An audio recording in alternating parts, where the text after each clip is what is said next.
Double, and I am with All Wrestling Talk. With me is the co-host Brian Titus from DCWM. Hello. God, you're such a dork. Anyway, ladies and gentlemen, with me today is our special guest for Indy Superstar Spotlight, and that is Mr. Nate Lloyd, a.k.a. Stretch. How's it going there, Stretch? It's going all right. How y'all doing today? We're doing good, brother. Well, before we start the interview, I want to thank you for being patient with us after yesterday's mishap. We're going to do the show right. We're going to go on and do the interview. But before we do, we have sponsors that we're going to give a little shout-out and let them know. Because basically this February is coming down to a close. We're starting March and, well, Sunday. But anyway, on March 4th and 5th, we've got a couple of dates coming up for Indy Superstar Spotlight. That's Tommy Lou Ritten and Sean Nelson. Both guys in the indie scene also. Sean works over in the Pro South and SECW area. Tommy Lou is over in the Gouge area, over up in North Carolina, I believe. And we also, on March 7th, will be DCWM in Winder, Georgia.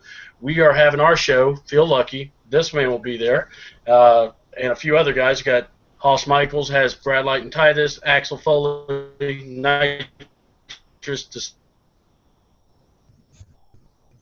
say a few, maybe a taco, maybe a burrito. But we got a few guys coming. Check it out. Go to dcwm.webs.com. That's the website. You want to check it out. March 22nd, we have a show also in Milledgeville. We're coming back. Y'all wanted us again? We're coming. Shamrocks and Headlocks. That's right. We're going to be going there. 4 o'clock is the doors open. 5 o'clock bell time. For the DCWM Winder show, it's going to be 7 o'clock bell time. The doors are going to open at 6. Always like that. So y'all come on out, check us out, see the Reverend, see Donna Cork, see this man Brian Titus, the Unholy Alliance, and even I believe Father John might be making an appearance there. Don't know yet. Don't hold us to it, but that might be happening. But this is Indy Superstar Spotlight. So, Stretch, and I'm going to just go by Stretch. I mean, we could call you your government name, but we'll go also with Stretch also. Yeah, let's go with Stretch. I don't really care for my government name too much. I hear you. That's what a lot of us do. All right, man. Well, like I said, this is C-Double, Brian Titus. I'm going to ask the first question, or actually more statement. This is your time on here. What is it that brought you to this wonderful industry we call indie wrestling? What got you into it? What got you hooked? And tell us a little about yourself. What really got me into wrestling, man, was pretty much my mom. She's one that actually tells the story. As I was young, man, I wouldn't go to sleep for shit. Pretty much was crying my eyes out, and it was either SNL or wrestling. And she decided to let me watch wrestling, and ever since that day, man, I loved wrestling, man. I've always wanted to be a wrestler, and so pretty much, I got of age and became a wrestler, and just as far as the indie wrestling goes, I mean, that's the way you start. I mean, you're never gonna get to WWE until unless you're lucky, and get shoot in there. Most guys start out in the indie scene, and if you're blessed, you might get a break, you might not. Either way it goes, I really don't care either way.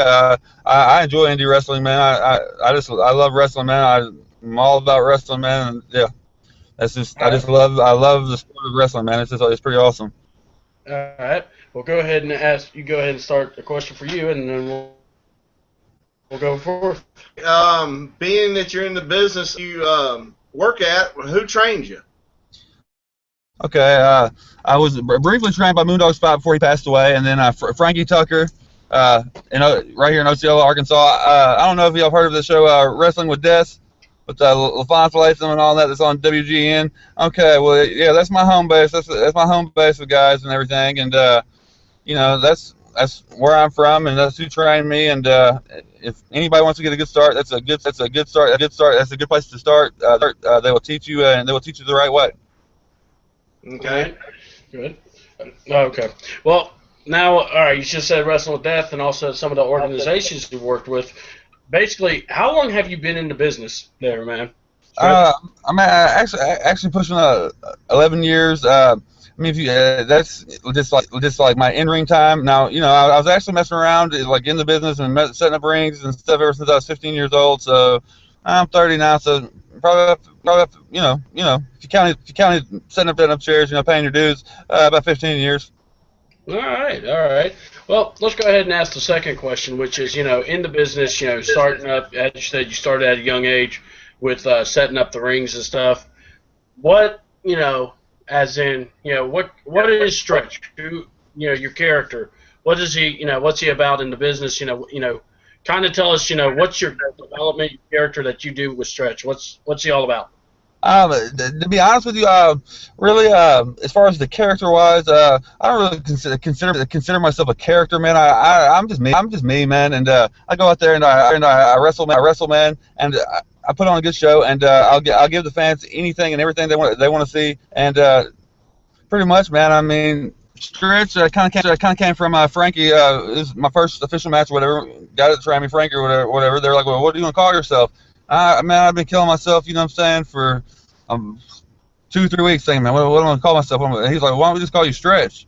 Because I'm 6'5" and a half, 6'6", and I'm skinny or whatever. I do all the high flying, all that crap, right?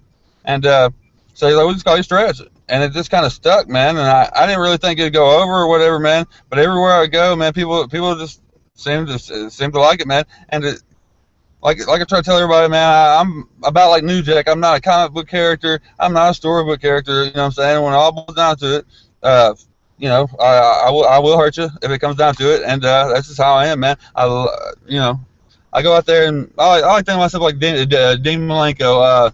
I'm not really big on talk, man. I like to wrestle and do what I do. Mm-hmm. Yeah, of course. Wrestling with Death. We're all just now starting to get to watch it on TV. Correct. What's it really like being there? I mean, I know I hadn't seen you out on TV. I think I might have got a glimpse of you, but what's it like being around that? To be honest with you, it's kind of awkward. As of right now, I'm kind of taking a break, kind of stepping back from just that. I had some legal issues and stuff like that right when they first started filming the show and everything. And so, out of respect for them, I kind of stepped back because I didn't really think my legal issues would be something, that needed to be shown on TV or anything like that. And but it's different. It's a lot different. But as far as like the cameras and everything, it's really no different than anything else except there's a camera on you, and hey, it gives you more incentive not to mess up, and gives you more incentive to actually perform. And so to me, it brings out the better in you, because you have more of a incentive to actually want to do better. Because a lot of guys, they'll get out there and get lazy, or they'll get into repetitions where it's the same thing. It's like, come on, man, we saw that. And see, down here, they wrestle every Friday night. So it gets to where it's the same thing. Guys go out there and they get lazy, man. I mean, and once you can get stuck in a rut and get lazy. But it's kind of like, give somebody, they paid their money to come see you wrestle. You give them something different every time. You know what I'm saying? I mean, don't do the same series of moves, because it gets to where people are like, okay, this dude's getting ready to do this. Okay, well, everybody knows it's a work, but as it being a work, I mean, you're supposed to, it's entertainment. You're supposed to entertain the people. It's not entertaining to go out there and see the same thing 20 times. Oh yeah. Keeping it fresh, keeping it exciting. Who are your inspirations when you started watching? I know you mentioned Dean Malenko, and but who are your inspirations watching wrestling? It could be on the big, multi, promotions, or it could be people that you've wrestled with. But who have been your guys that you go, man, I really, that's kind of where I want to be, or that's kind of I want to craft my style at. Okay, so as far as when I was younger and everything, it has to be, of course, Dynamite Kid. Dynamite Kid was definitely one of my favorites. I never really cared for Hogan too much. I mean, of course, when I was a kid, everybody was a Hulkamaniac, you know what I'm saying? But, excuse me there for a second, I had to get a little nicotine. But, it's all good. As far as I really, really started getting into wrestling, I had to be Chris Benoit. He's definitely great. Eddie Guerrero. Let's see. List goes on and on. The Great Muta. And on the indie scene, right now, I'd have to say My favorite guy on the indie scene right now is Chris Hero. Definitely one of the most underrated workers, man. He's one of the best workers around, if you ask me. Colt Cabana is definitely a great worker. CM Punk, loved his indie stuff. I loved his WWE stuff. I love that he stayed true as far as all the way through. He didn't really conform and give in, and he proved that if you're good enough, you know what I'm saying, you really can go out there and just go out there and be a good wrestler and actually make it, because, you know, he really wasn't supposed to make it, you know. So, I mean, guys like that are who I really enjoy watching. Now, you got guys back on the scene, of course, like Matt Hardy, Jeff Hardy, and all of them. You know, of course, they're always a joy to watch. But, yeah, as far as my inspirations, have to be Dynamite Kid, Chris Benoit, Dean Malenko, Eddie Guerrero, guys like that. Kind of, you know, the early days of Strong Style. And, like now, you know, Debbie Richards, Roderick Strong, guys like that. Those are guys, yeah, who I would love to get to work. I don't know if you guys have heard of Jody Fleiss, Johnny Storm. They're pretty good. Okay. Pretty good. Kind of work. They kind of work that area up there, because I hadn't heard of them guys down here. So. Okay, Jody Fleiss and Johnny Storm. They actually they're from England. They're, you know what I'm saying. If you ever seen CZW Best of the Best 2, Yeah. Okay. you YouTube that video. That if you look on my wall, I posted that match. It's one of the best wrestling matches I've ever seen in my life. I mean, these guys go spot for spot, and they don't miss a beat. And, I mean, it's just amazing to see wrestling, you know, that great. All right. For another question I got, since you trained under a veteran, being that I've seen him on TV, I don't know how true, you know, sometimes people make their character look better on TV or whatever. Correct. What's the gentleman's name? The guy that runs the organization? Which organization? Wrestling with Death. Yeah, Wrestling with Death. Yeah. Levant. Yeah, Levant. Is he true? Is he true to y'all like he shows on TV the way he is? Is it like a family wrestling with him? Oh yeah. He really is. LaFonce, man, he's a real great guy, man. He's really down to earth, and I mean, he's been the only promoter that I know that, you know what I'm saying, like, I've hurt myself on other shows, and I've called him, man, like, LaFonce, man, you know, I hurt myself, bro. I don't really have the money, and he'd be like, all right, well, come on, you know, he'd give me the money to go, you know, go to the doctor or whatever I needed, or if you know, like, if you just go to LaFonce and be like, hey, LaFonce, I have this going on. He'll be like, well, what do you need me to do to help you? He'll help you in any way. And he's honestly about the only promoter I've come across that will actually do that for his guys. And he doesn't, like, play favorites and do it for just one guy. He does it for everybody. He does it for everybody. I mean, he's got it, you know what I'm saying? I mean, now, don't get me lying. If you cross him and you do him wrong, I mean, of course he won't do for you. But he gives everybody a fair shake and tries to help everybody out that he can in any way that he can. So LaFonce he's a pretty good guy in my book. That's good. Yeah, because we you know, down here, Georgia's kind of running rampant with different organizations. There's probably 20 to 30 organizations down here. And a lot of guys, that's where we kind of set ourselves apart from a lot of the organizations, is that we kind of care about our guys. We have a lot of young guys come through our organization. We got several veterans that are in our organization. But the young guys listen to our veterans. They help the veterans. So that's kind of what I wanted to know, is if he's like that, because you don't find that many here in the state of Georgia that are like that. So watching it on TV, I was like, well, he seems to be a very caring guy. So, you know, that's why I asked. You've worked with him, so I was kind of like, we'll kind of tell that a little bit, because, you know, not everybody sees that. Right, yeah, what you see on TV is 100% the truth. When they're saying they're really doing reality or whatever, that's everyday reality for them, and that's real. He is, like I said, he's a nice, caring guy. What you see at the funeral business of him on TV, that's really honestly how he is. That's how he is. That's how he conducts business in the wrestling business. He's a stand-up guy, man. Like I said, if you needed anything, he'd give you his shirt off his back. You know what I'm saying? If he knew you really needed it, you know what I'm saying? Yeah. And he'll do that for everybody. You know what I'm saying? So, all right, I mean, he's a pretty great guy. Well, that's cool. Now, I have a question, and it's kind of going to you and your wrestling style, because some of the, the stats you gave us made me went, okay, I got to ask this. You said you're 6'5". I know you have some technical background, and you high fly. So now I've got to ask, what are the challenges because when you see your typical luchadors or lucha guys, your typical wrestlers that are high flyers, they're not tall guys.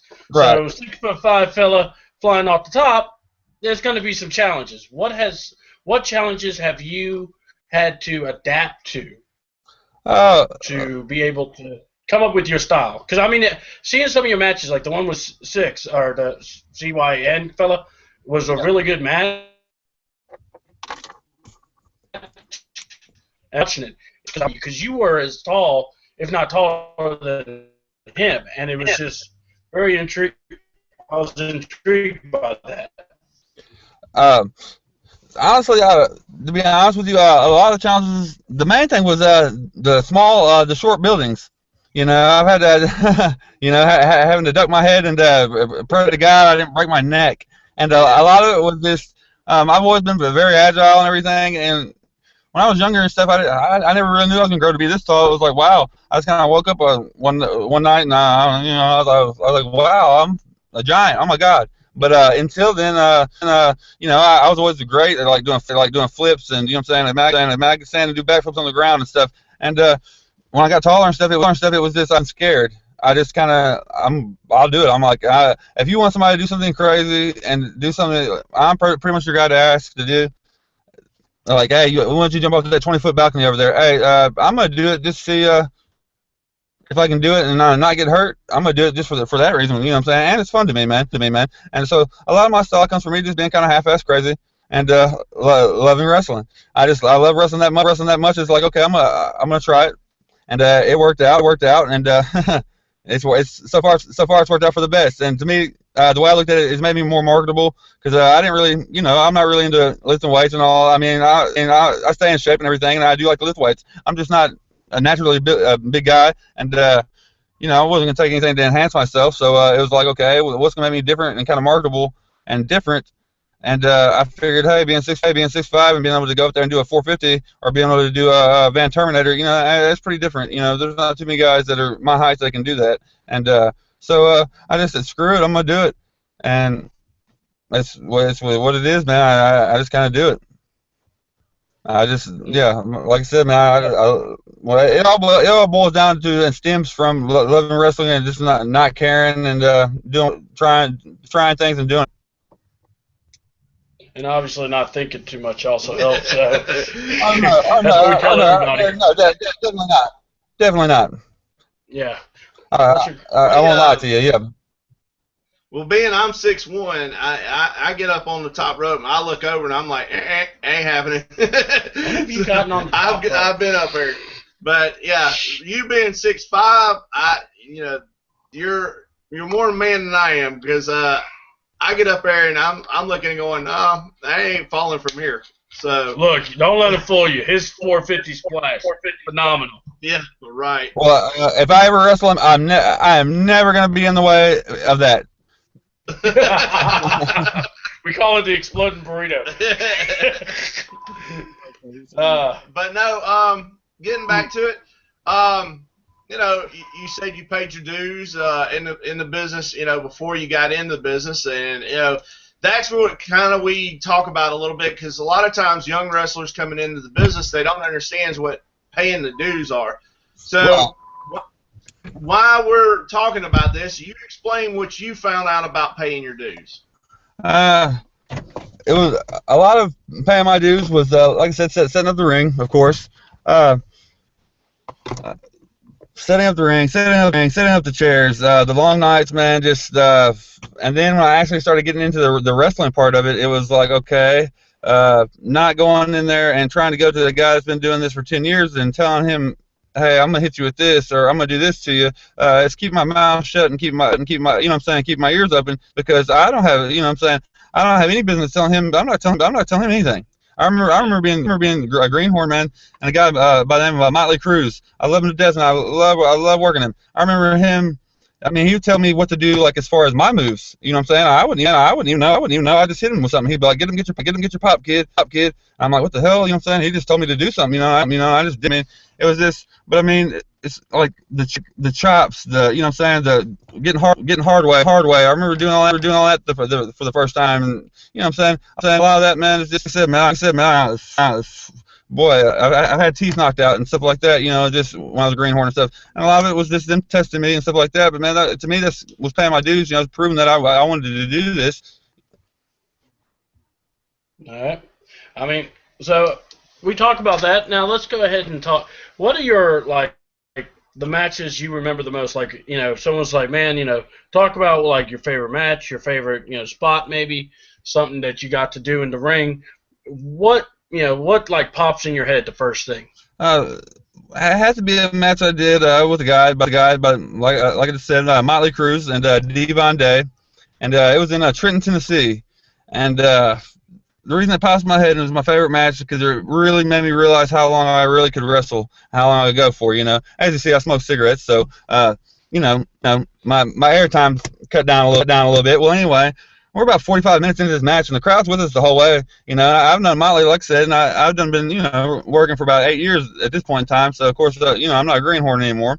And so Motley's like, blah, blah, blah, yeah, do this, kid, you know, blah, blah, blah. And I finally just tell Motley, I'm like, good God, Motley, you're running me to death. I can't breathe anymore. I mean, my face, man, I had to be purple. I mean, I couldn't breathe. And he's like, oh, you got one more spot left in you, kid. Well, about 15 minutes later, he's still hollering. We have one more. You have one more spot left in you, kid. And I'm sitting there like, please God no, please God no.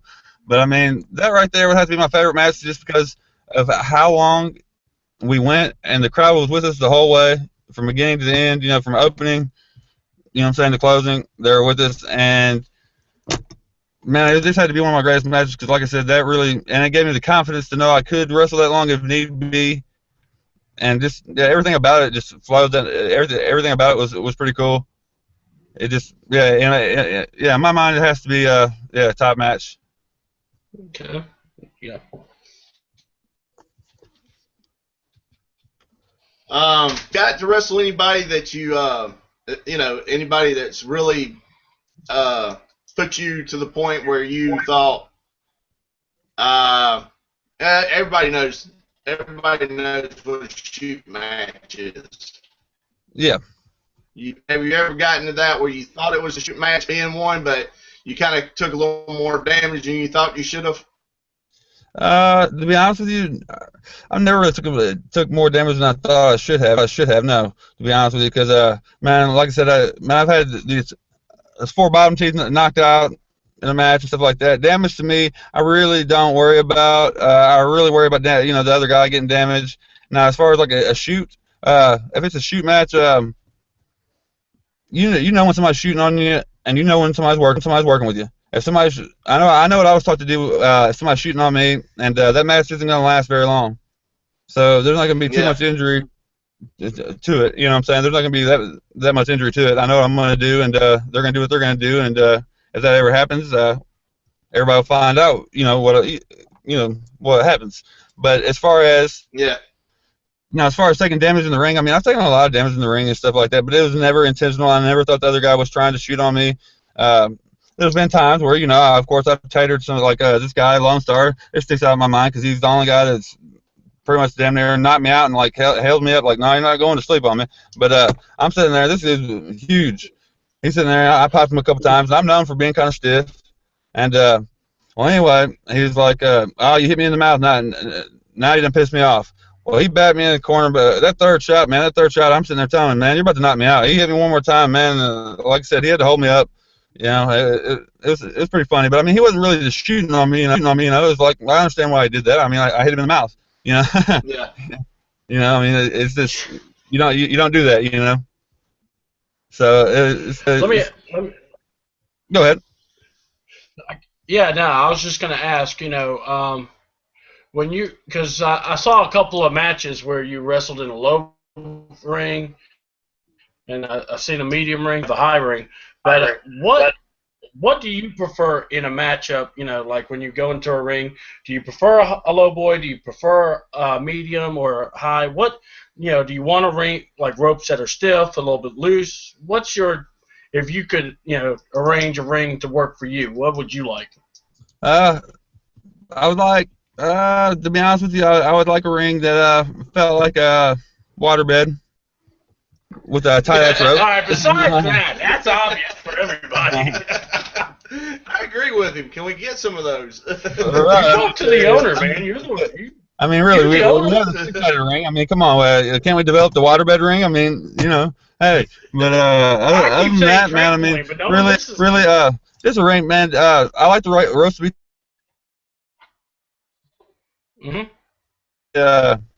To me, it doesn't matter if it's high, medium, or low. The 18 by 18s and 20 by 20s, I'm not gonna lie to you, they'll kind of throw your footing off and stuff like that. Being that on the independent scene, you're usually in a 16 by 16. That's the only thing.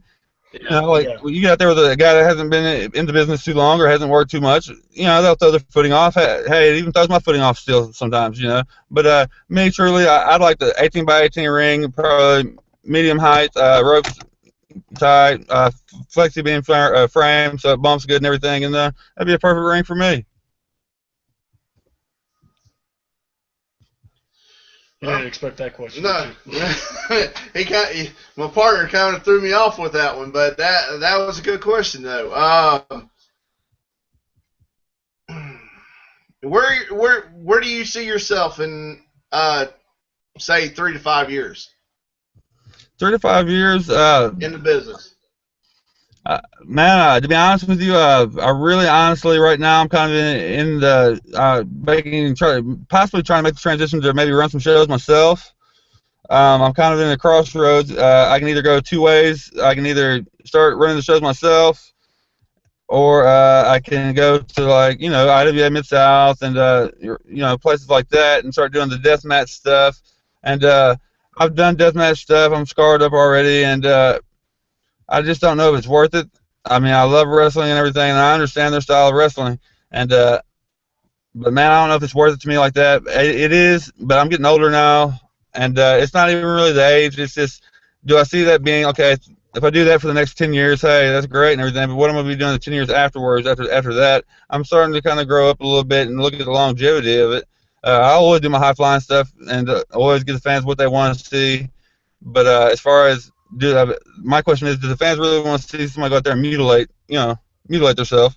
First off, second off, I'd like to see myself in the Ring of Honor. I would love it. I'd be a happy man if I was in Ring of Honor. I really would. Ring of Honor is really the best place to go. We went last week to Ring of Honor, or on the 21st, and that was impressive. Those guys, the way they went all out for it, and the crowd, truly appreciating. I mean, you got some crowd now, they're just jaded. You got some that just don't understand. But when you have a hot crowd like that, it's almost like, you almost want to keep rolling guys in and out of the ring just to keep the momentum going. And see, that's what I love about Ring of Honor is it's really, it's not more about the gimmicks and stuff. It's more about the wrestling and just the pure wrestling of it. And see that, that comes across to the crowd, man. Them guys are out there doing it, what they love to do, and that comes across. And when that comes across, it's just like a ripple effect, man. The crowd feeds back to you, you feed back to them, and man, it's just something. It's a beauty that man cannot be duplicated, and it's a beauty that just it can't be explained. And that's why I actually love wrestling, man. It's just because of that reason right there. You brought up this in one of the previous conversations we've had. Kind of want you to kind of go into,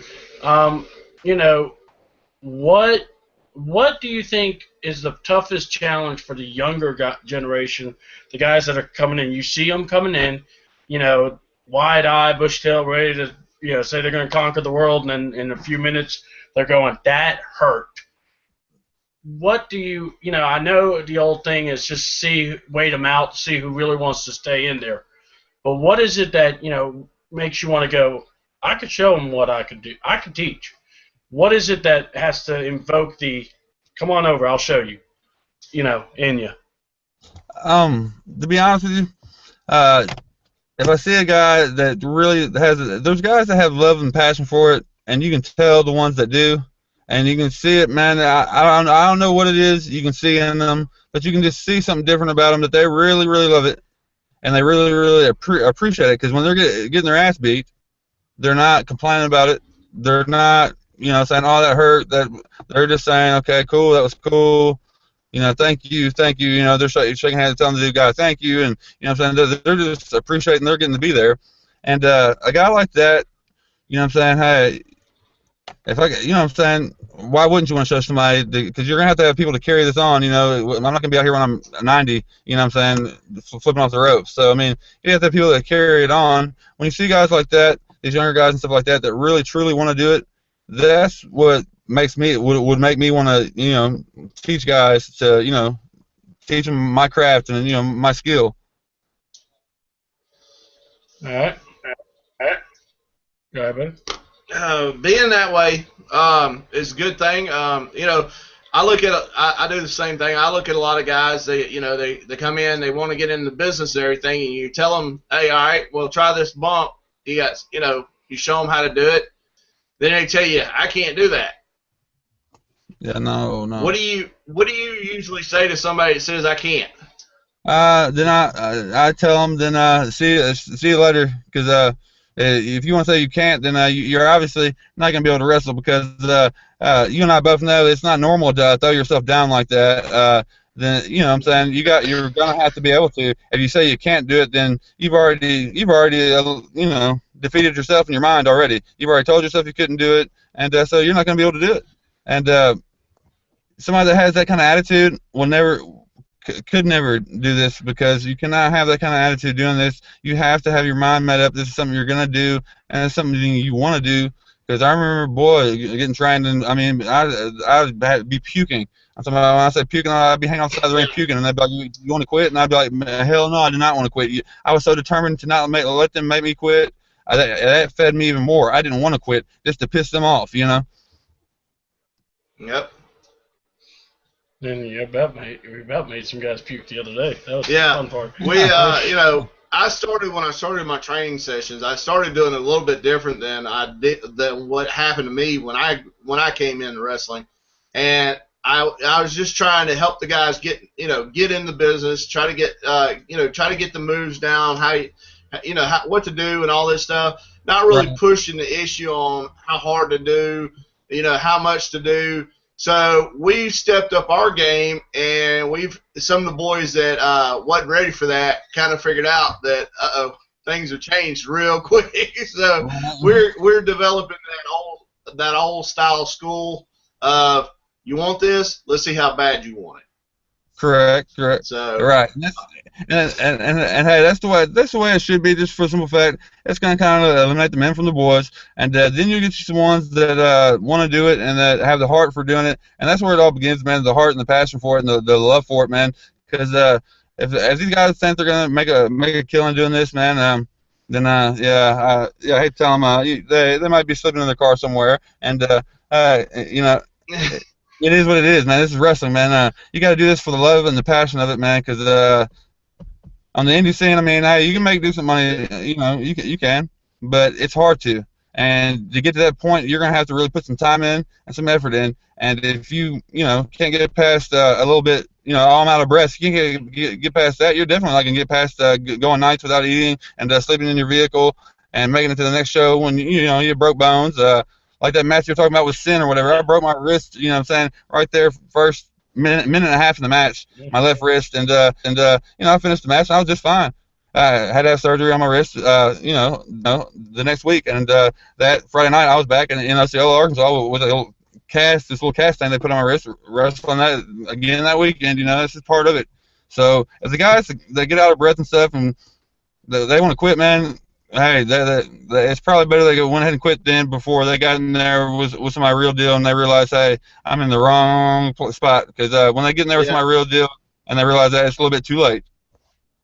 Yep. Well, being in business, you guys give out wonderful receipts. I've heard about. This guy breaks our guys. Now, I mean, these are pros that he's breaking. He ain't breaking the regulars. But no, what is it? In the match, you're doing what you can. Guy keeps stiffing you, and you keep telling him. I don't want to say the moments where you just decked them, but you've got to have seen it in the business where you're not listening. You're not. Oh God, he's gonna pay, and he does. What is it like? I mean, just either locker room, backstage, whatever. You're just saying to yourself, dude, what the heck were you thinking? Or I told you could have done that. What is it like? When you have to put the job in your hands. Man, I hate it. It just depends on the guy. It just depends on the guy, because some of the guys have an arrogant attitude, and some of the guys, honestly, I don't think they were bright enough to realize what they were doing. And then after about the third or fourth time, it's kind of like, okay, nobody can be that dumb, and if you're that dumb, then I'm about to rock you, because your dumb ass ain't gonna sit there and hit me like that. I mean, my God, you're killing me. After I done told you 3 times that, hey, let's loosen up a little bit. But see, I'm usually the guy getting stiff, and you know what I'm saying? Because everybody says, man, it's stress, man. You're stiff. I was always told, hey, you're skinny. You really have to lay your stuff in. And like I tell everybody, hey, I lay my stuff in. I let you know from the door. I'm not trying to stiff you, or I'm not trying to shoot on you. If I stiff you, just stiff me back. If I get working too tight, just say, hey, you're working too tight, and I'll loosen up.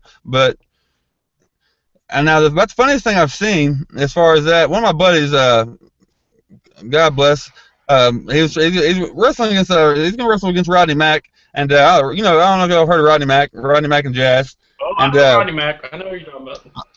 Okay, brother. Well, look, they're out back, and he wrestled the week before, or whatever. And this kid, he's a glory hound. My buddy Sean he's a glory hound. Just want to go out there and shine. So Rodney's good enough to let him call all the shine spots. So Rodney was like calling the finish, and this kid tells him, no, I'm not going to do that. And Rodney didn't say anything to him, man. I'm talking about, he hauled back and slapped. It was hilarious, man. And the dude hit the ground and gets up. Why didn't y'all help me? I just started laughing. I said, man, oh my God. Well, I couldn't believe it, man. It was hilarious. Oh my God. That is good. You don't tell him that. I'm not doing that. Go ahead. As you shake your head. Those are the matches I like to see when a guy goes, oh, no, I'm not doing. Yeah, okay. Yeah, right. That ain't going to happen. Right. Let's see. Oh, man, we've almost talked about everything we can possibly think that I can think of. Well, look, this isn't Aja's, so we don't need to ask about food, but still, it's all about the love of the hot dogs and nachos. I mean, but yeah. You talked about it. And I'm talking about my nachos now. A few times. You're out there on the road. You eat where you can eat. You sleep where you can sleep sometimes, and you're not making a whole lot of money doing this. I mean, explain a little more in detail so people understand. Because I tell guys all the time when they come to me and they're like, "How you just ask yourself into wrestling?" But let me tell you, and I'll tell them, I'll be honest with them. If you're married, it could cause a divorce because if you don't like it, it ain't gonna work for you. And 2, if you get a hothead, there's gonna be somebody down the road that's gonna take.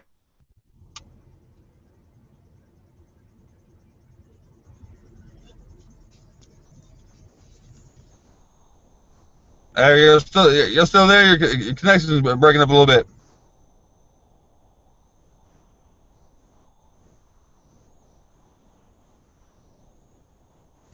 Hello.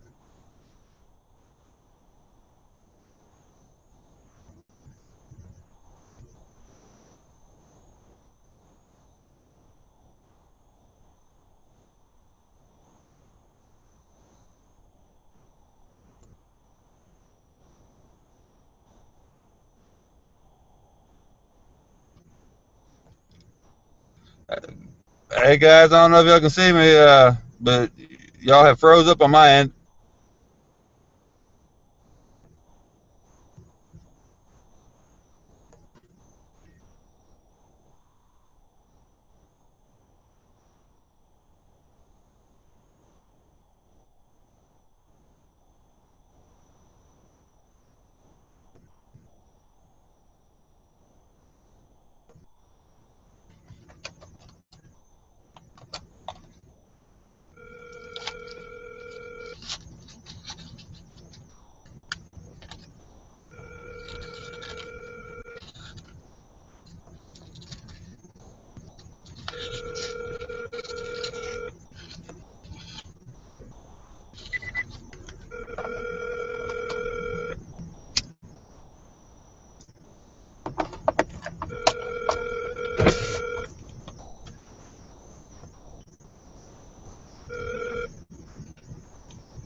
Sorry about. It's all right. It's all right. All right, good. I was going to have the backup plan ready. About to fire it up. Sorry about the mishap. It happens. Unfortunately. What Brian Tice was asking was about life on the road. Basically, when you least expected stuff happens, and what has been the most weirdest moments? Living on the road. Traveling, having to stay overnight. What was it for you in the business? As far as weirdest moments, I was actually at a rest area sleeping, and I actually had an officer come to me. Okay, I get out. I see the officer coming. I get out. I go use the restroom. I come back. Officer comes up to me, approaches me. He's behind my car. He has my car blocked in, and he has the audacity to come up to me and say, he's like, man, he's like, the reason I'm messing with you is because there's been people soliciting prostitution. I said, do I look a prostitute to you, man? I said, you and I both know I wouldn't get a fucking nickel, man. What's going on here, bro? I mean, that was pretty strange to me, I mean, to me, that's pretty weird, It's like, hey, but then he asked me what I was doing. He's like, why do you sleep out of your car? I was like, I'm trying to save a few dollars, Now, as far as, hey, being on the road, like he was saying, if you have a wife and stuff, man, this is definitely not what you need to do. My little girl, man, she just turned 11 this year, and it's been a year since I've seen my little girl, and she understands, her daddy's out wrestling and doing what he loves and trying to, provide for her or whatever. But it kind of takes a toll on that relationship.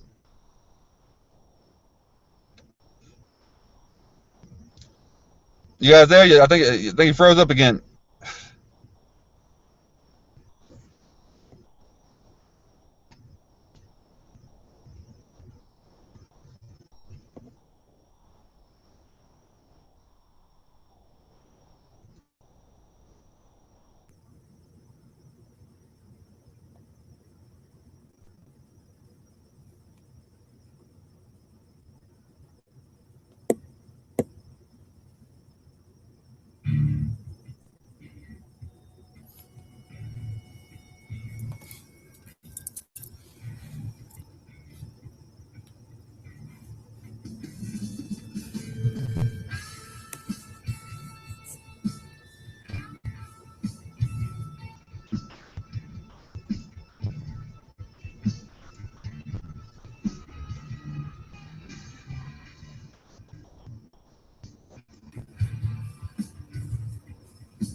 Sorry, missing